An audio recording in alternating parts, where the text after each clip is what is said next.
All right, so joining me now again is Jeanne Martinson. She's a professional speaker and author of War and Peace in the Workplace, which is the book that I have right here. So now I'm sure many can relate to having issues with other coworkers. Do you think this is caused mainly by generational differences? Well, generational differences is one of the ways that we're different from other people. So we have cultural differences, we have language differences, we have the mindset we have growing up urban or rural. We're like an onion. We have many layers, and any of those layers can create some challenges between ourselves and someone else. But in the workplace, generational differences is more and more we're seeing as being one of the primary challenges, as in how we perceive the world and how we see work and how work should be done. How do you blend those? You know, if you have the generational differences, how do you try to make that work so that, you know, it can be a positive work environment? Well, in the work that I do, I primarily go into organizations and do workshops from the senior management down to frontline.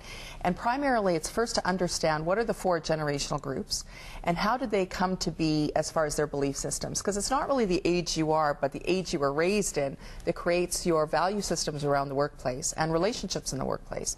So first of all, it's understanding how those four groups are different, and then to understand, okay, if I'm a baby boomer or a traditionalist, the oldest generation, how do I need to communicate really effectively with Gen X and Gen Y? And if I'm a Gen X and Gen Y, what are ways that I can build trust with workers who are baby boomers, kind of that 45 up generational groups? So part of it is understanding who we are, part of it is understanding who other people are, and then thirdly having strategies that help us bridge over those generational gaps. So those would be the four that you're talking about. Yes. Then. Okay.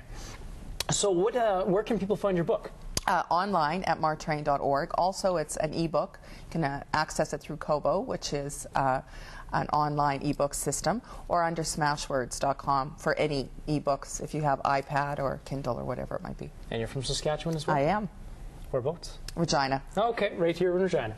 All right, well, perfect. Well, thank you for dropping by the show, CTV Morning Live. We appreciate it, and more of live coming up after the break. Stay with us.